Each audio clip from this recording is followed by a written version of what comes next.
जिसे यहूदी पिछले 1400 वर्ष से मनाते आ रहे थे, इस दिन को परमेश्वर पिता ने चुना कि विश्वासियों को पवित्र आत्मा दें। और उस समय उपरौठी कोठरी में लगभग 120 विश्वासी गण थे, और जो वायदा प्रभु यीशु मसीह ने, परमेश्वर पिता ने उनसे किया था, वो उसकी बाट जो रहे थे। कितने दिनों तक उनको बाट जोहना पड़ेगा वो नहीं जानते थे, लेकिन 10 दिनों तक वे वेट करते रहे। और पेंतेकुस्त के दिन पवित्र आत्मा बड़ी सामर्थ के साथ उनके ऊपर उतरा, और वहाँ हम 3 अद्भुत बातों को देखते हैं। दूसरे पद में लिखा है, आंधी किसी बड़ी सनसनाहट का शब्द हुआ और उससे सारा घर जहाँ वे बैठे थे गूंज गया। आंधी, विंड, ये परमेश्वर पिता की उपस्थिति का प्रतीक है। स्पिरिट, विंड, ब्रेथ, ये पुराने नियम और नए नियम में एक ही शब्द हैं। पुराने नियम में हिब्रू में रुआ और नए नियम में ग्रीक में न्यूमा, इंग्लिश में स्पिरिट, और ये परमेश्वर पिता की उपस्थिति को बतलाते हैं। परमेश्वर पिता ने, यदि आप निकालेंगे दूसरा अध्याय 1 पद, मैं सिर्फ रेफरेंस दूंगा, आप उसको बाद में नोट करके पढ़ सकते हैं। परमेश्वर पिता ने एलिया को बवंडर के द्वारा, वर्ल्ड विंड के द्वारा, उसमें लिखा है, स्वर्ग पर उठा लिया। अय्यूब 38 और उसका 1 पद, परमेश्वर पिता ने अय्यूब से आंधी में से बात की। यिर्मयाह 30 और 23 में लिखा है कि वह अति प्रचंड आंधी है। नए नियम में यूहन्ना और उसका 3रा अध्याय आप पढ़ते हैं, निकोदेमुस के बारे में प्रभु यीशु मसीह से उसकी बातचीत है, और प्रभु यीशु मसीह उसको समझाते हैं कि तू हवा का शब्द तो सुनता है, लेकिन तू नहीं जानता कि वो किधर से आती है और किधर जाती है, विंड। सो ये परमेश्वर पिता की उपस्थिति का प्रतीक है। फिर दूसरी अद्भुत बात 3रे पद में हम पढ़ते हैं कि आग किसी जीभें फटती हुई दिखाई दी। आग किसी जीभें फटती हुई दिखाई दी और उनमें से हर एक पर आ ठहरी। सो आग या फायर, ये भी परमेश्वर पिता की उपस्थिति को बतलाती है, और ये परमेश्वर पिता की उपस्थिति का प्रतीक है। यदि आप निर्गमन 3 और उसके दूसरे पद को पढ़ेंगे तो परमेश्वर पिता यहोवा जलती झाड़ियों में से मूसा से बात करते हैं। निर्गमन 13:22 में आप पढ़ते हैं कि यहोवा परमेश्वर इस्राएलियों की यात्रा में आग के खंभे के रूप में उनके आगे आगे चला करते थे। फिर निर्गमन 19:18 में जब परमेश्वर पिता ने व्यवस्था दी तो परमेश्वर पिता उस समय आग में होकर उतरे। मत्ती 3:11 में, यूहन्ना में ऐसा लिखा है, यूहन्ना बपतिस्मा देने वाला कहते हैं, मैं तो तुम्हें पानी से मन फिराव का बपतिस्मा देता हूँ, परंतु जो मेरे बाद आने वाला है वो मुझसे शक्तिशाली है, मैं उसकी जूती उठाने के योग्य नहीं, वह तुम्हें पवित्र आत्मा और आग से बपतिस्मा देगा। इब्रानियों 12:29 आप जानते हैं, हमारा परमेश्वर भस्म करने वाली आग है। सो विंड, हवा, फायर, आग, ये परमेश्वर पिता की उपस्थिति के प्रतीक हैं। और वचन को आप पढ़ेंगे तो उसमें लिखा है कि आकाश से ऐसा शब्द हुआ। कई बार आप देखते होंगे कई रिवाइवल मीटिंग्स में या कॉन्फ्रेंसेस में या कन्वेंशंस में करके आवाज़ पीछे से दी जाती है, आर्टिफिशियल फायर। इसमें लिखा है कि आकाश से ये परमेश्वर पिता की उपस्थिति का प्रतीक वहाँ पर प्रकट होता है। और उसके बाद तीसरी महत्वपूर्ण बात 4थे पद में वहाँ पे लिखा है, वे सब पवित्र आत्मा से भर गए, और जिस प्रकार आत्मा ने उन्हें बोलने की सामर्थ्य दी वे अन्य अन्य भाषा बोलने लगे। They began to speak in tongues। हम लोग हमारे उसमें बोलते हैं द गिफ्ट ऑफ टंग। और यही मात्र एक बात है, अद्भुत बात है, आपने ध्यान दिया होगा, जो नए नियम में जारी रहा। आंधी किसी सनसनाहट का शब्द और आग किसी फटती जीभ है। इसके बाद नए नियम में हम फिर कभी नहीं पढ़ते। बस यही बात बोलने वाली बात, अन्य अन्य भाषा में बात करने वाली बात जारी रहती है। जो यहूदी हैं, जो उपरौठी कोठरी में हैं, जो पवित्र धर्मशास्त्र को जानते हैं, जो व्यवस्था में क्या लिखा है, भविष्यद्वक्ताओं की पुस्तकों में क्या लिखा है, आग के बारे में, आंधी के बारे में, वर्ल्ड विंड के बारे में, वो इस बात को समझते हैं कि ये आंधी और आग परमेश्वर पिता की पवित्र उपस्थिति के चिन्ह है, प्रतीक है। इसका मतलब ये कि परमेश्वर पिता इस समय में हमारे बीच में हमारे साथ मौजूद है। किंतु जो तीसरी अद्भुत बात है, ये अन्य अन्य भाषा में बात कर रहे हैं, ये क्या है, ये कैसा है? जब वे लोग अन्य अन्य भाषा में बात करने लगे तो वहाँ पर हम दो प्रकार की प्रतिक्रियाएं देखते हैं। और यदि आप 12वें पद को पढ़ेंगे, 12वें पद को, प्रेरितों के काम 2 अध्याय 12वां पद, वहाँ पर कुछ लोग हैं जो कह रहे हैं कि ये क्या हुआ चाहता है, अर्थात ये क्या है, ये क्या है, वो जानना चाहते हैं। वे जिज्ञासा से पूछ रहे हैं कि आखिर ये है क्या, इसका अर्थ क्या है, क्यों है, कैसे हो रहा है, कौन कर रहा है। और वहीं दूसरी ओर कुछ लोग हैं जो कि क्रिटिकल हैं, जो कि फॉल्ट फाइंडिंग है, जो कि ठट्टा करने वाले हैं, और वो ठट्टा करके कहते हैं कि ये तो नई मदिरा के वश में है, नशे में है। और आज भी गिफ्ट ऑफ टंग्स के बारे में 2 प्रकार के लोग इस संसार में पाए जाते हैं। कुछ कहते हैं कि मैं इस संबंध में या अन्य अन्य भाषा बोलने के वरदान के संबंध में और ज़्यादा जानना चाहता हूँ, मैं इसके भेद को समझना चाहता हूँ। और कुछ लोग हैं जो अन्य अन्य भाषा बोलने के वरदान को ठट्टों में उड़ाते हैं, वो हंसी मजाक करते हैं। और कई लोग तो कहते हैं कि ये इनको भूत चढ़ा है।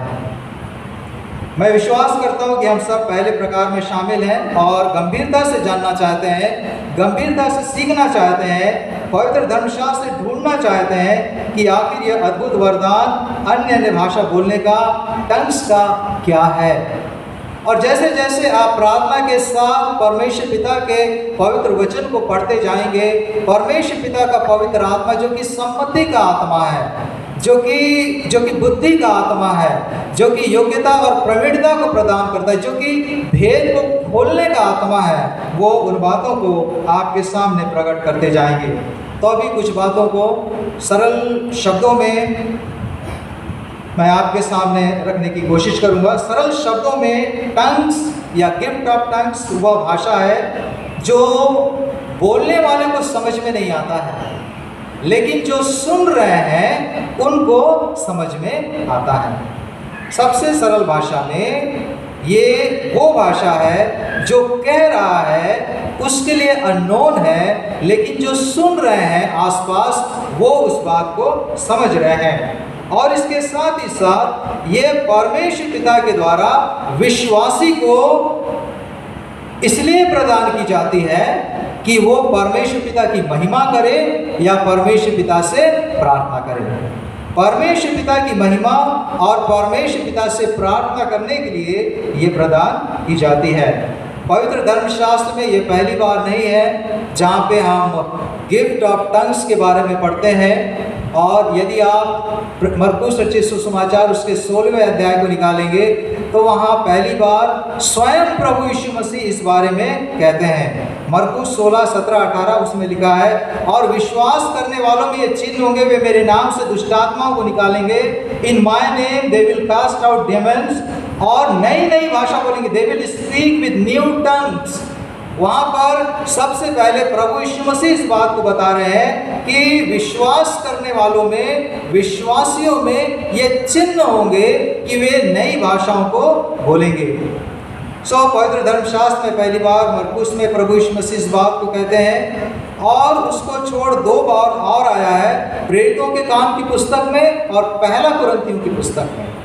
पहले प्रेरितों के काम की पुस्तक में 5 बार और पहले कुरिन्थियों की पुस्तक में या पत्री में लगभग 22 बार हम टंग्स के बारे में पढ़ते हैं।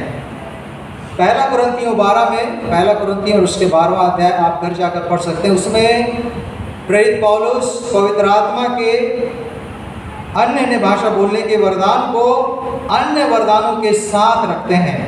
पवित्र आत्मा के अनेक वरदान हैं, पवित्र आत्मा के अनेक वरदान हैं। इसलिए मैंने आज जब आरंभ किया तो मैंने इस बात को कहा कि परमेश्वर पिता ने अपने लोगों को, अपनी कलीसिया को कई आत्मिक वरदान दिए हैं, कई आत्मिक वरदान दिए हैं।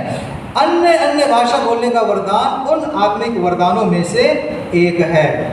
और पहला कुरिन्थियों उसके 14वें अध्याय में प्रेरित पौलुस इस बात का वर्णन करते हैं कि ये आत्मिक वरदान, विशेष रूप से मैं यहाँ टंग्स के बारे में बात करता हूँ कि ये आत्मिक वरदान किस प्रकार से प्राइवेट वर्शिप सेटिंग में और कॉर्पोरेट वर्शिप सेटिंग में ये उपयोग में आना चाहिए।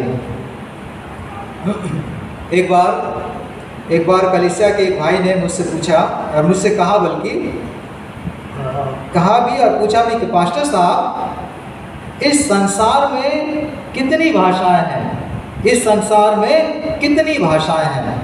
तो मैंने उनसे कहा कि भाई, इस संसार में हजारों में भाषाएं हैं। यदि आप अभी भी घर जाके भी अगर आप उसको ढूंढेंगे तो आपको मिलेगा कि हजारों में भाषाएं हैं। तो वो कहने लगे कि वही तो मैं यही सोच रहा हूँ कि जब हजारों में भाषाएं हैं तो फिर अन्य अन्य भाषा में बोलने की क्या आवश्यकता है? जब ऑलरेडी इतनी भाषाएं हैं मौजूद, तो लोग फिर अन्य अन्य भाषा में क्यों बोलते हैं? उस समय की बात अलग थी, उस समय तो कम लोग थे और उस समय कम भाषा थी, लेकिन अभी मेरे समझ में नहीं आता कि लोग इतना ज़्यादा क्यों बोलते हैं। मैं आपके साथ वचन में से उस बात को देखना चाहूँगा कि क्या द गिफ्ट ऑफ टंग्स सिर्फ पहली शताब्दी के मसीहों के लिए था या आज भी विश्वासियों के लिए है। मैं चाहता हूँ कि आप पढ़ें पहला कुरिन्थियों 13:8, पहला कुरिन्थियों 13:8। प्रेम कभी टलता नहीं, भविष्यवाणियाँ हो तो समाप्त हो जाएंगी,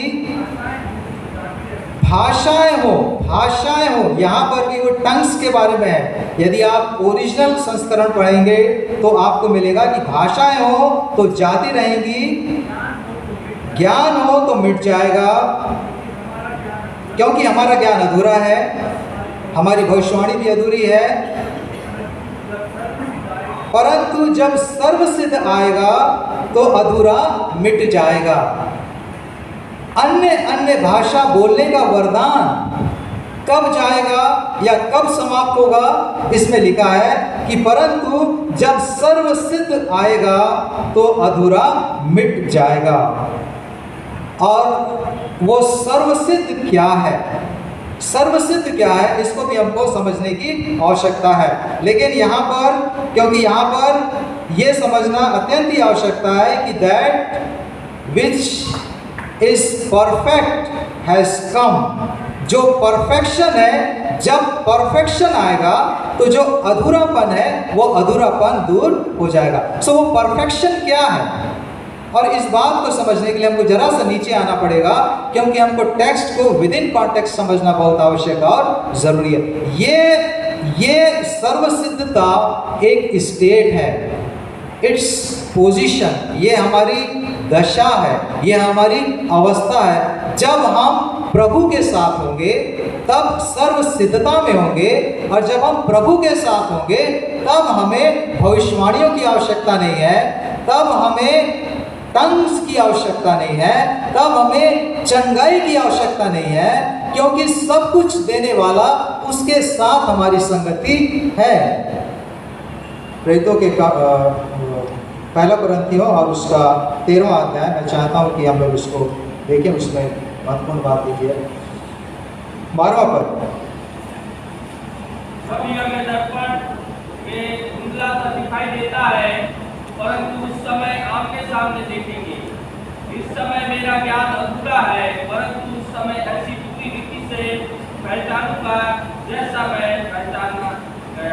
यहाँ पर प्रेरित पौलुस दो बार इस समय और उस समय की बात कर रहे हैं। अब नाउ, अभी, अब हमें दर्पण में धुंधला से दिखाई देता है, अभी संसार के इस जीवन में, इस संसार में, इस पृथ्वी में हमें धुंधला दिखाई देता है, परंतु उस समय जब हम अपने प्रभु की संगति और सहभागिता में होंगे, चाहे हम उसके पास चले जाएं या वो हमको लेने के लिए आ जाए, जब हमारी संगति प्रभु के साथ होगी, इस समय हमारा ज्ञान अधूरा है और उस समय हम पूरी रीति से पहचानेंगे जैसे कि हम पहचाने गए हैं। सर्वसिद्धता एक स्टेट है, एक अवस्था है, और जब उस अवस्था में हम आ जाएंगे, अर्थात प्रभु की संगति में जब हम पहुंच जाएंगे, तब मैं ऐसा विश्वास करता हूं कि गिफ्ट ऑफ टंग्स वो क्या हो जाएंगे, समाप्त हो जाएंगे। लेकिन अभी विश्वासियों को परमेश्वर पिता उन वरदानों को प्रदान करते हैं। टंग्स का वरदान आज भी विश्वासियों के लिए है ताकि वे परमेश्वर की महिमा करें, और इसको भी समझना बहुत आवश्यक और जरूरी है ताकि हम किसी प्रकार के अभिमान या घमंड से न भर जाएं। यदि आप प्रेरितों के काम 2 अध्याय, इसी में भी हम देख सकते हैं, प्रेरितों के काम 2 अध्याय 11वां पद, परंतु अपनी अपनी भाषा में उनसे परमेश्वर के बड़े बड़े कामों की चर्चा, परमेश्वर के बड़े बड़े काम, किसी मनुष्य के बड़े बड़े काम नहीं।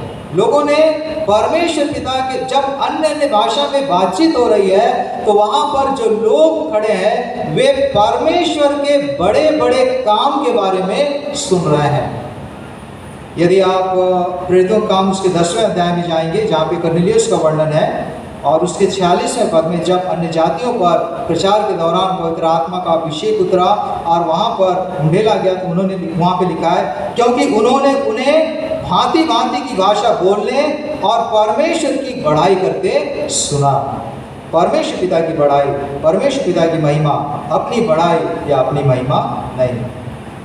एक और महत्वपूर्ण बात, 1 कुरिन्थियों 14:18-19, 1 कुरिन्थियों 14:18-19 में प्रेरित पौलुस कह रहे हैं, मैं अपने परमेश्वर का धन्यवाद करता हूं कि मैं तुमसे अधिक अन्य भाषा में बोलता हूं, परंतु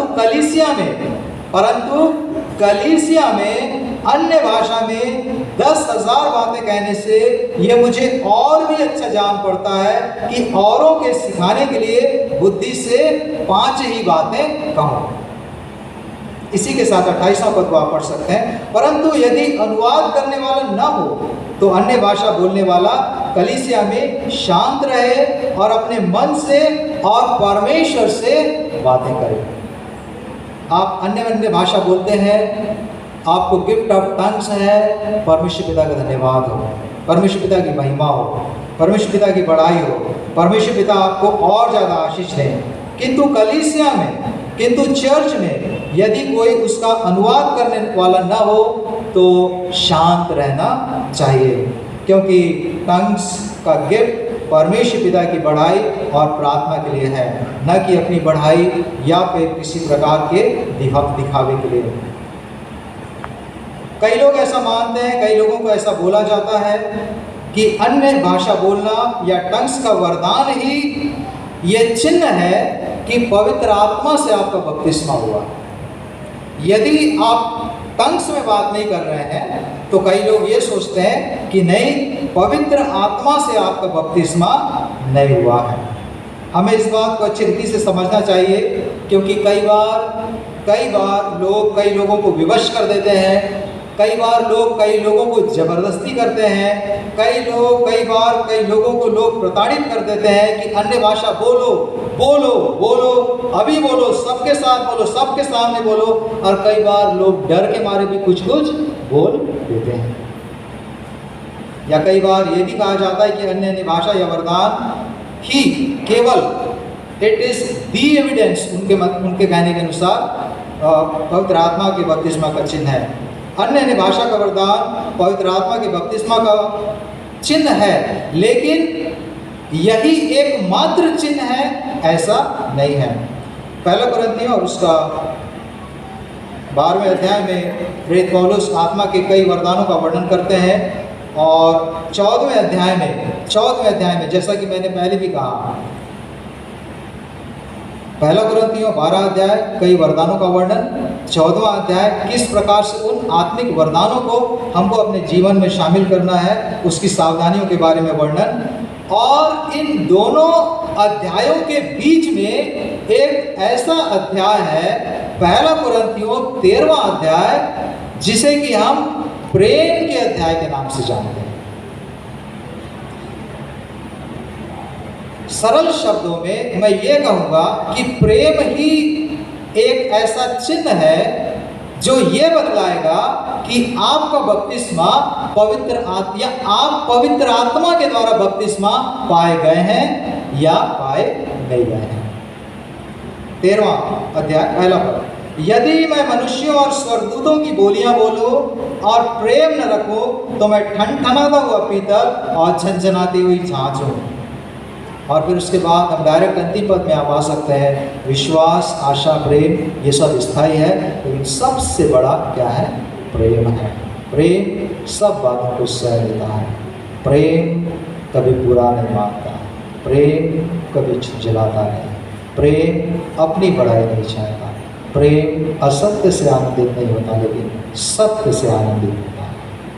पवित्र आत्मा से व्यक्ति बपतिस्मा पाया है, उसका चिन्ह ये नहीं है कि वो टंग्स में बात करता है, लेकिन मैं विश्वास करता हूँ ये है कि उस व्यक्ति के जीवन में परमेश्वर का प्रेम है, जिसके बारे में पवित्र धर्मशास्त्र स्पष्ट वर्णन करती है।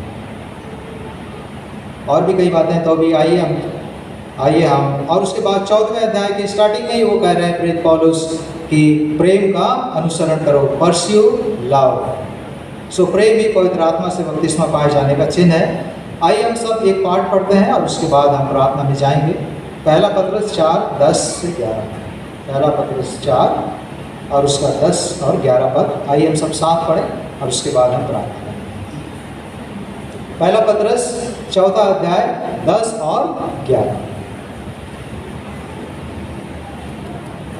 पहला पत्रस बोनी ऑपरेशन साथ मिलकर निकाल रहे हैं। पहला पत्रस 4 अध्याय और 10 से 11। जिसको आइए पढ़ें, जिसको जो वरदान मिला है वह उसे परमेश्वर के नाना प्रकार के अनुग्रह के भले भंडारियों की नाई एक दूसरे की सेवा में लगाए।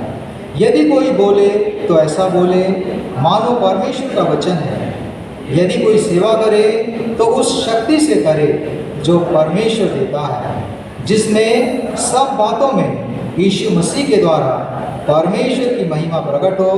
महिमा और साम्राज्य युगानुयुग उसी की है। आमीन। आइए प्रार्थना।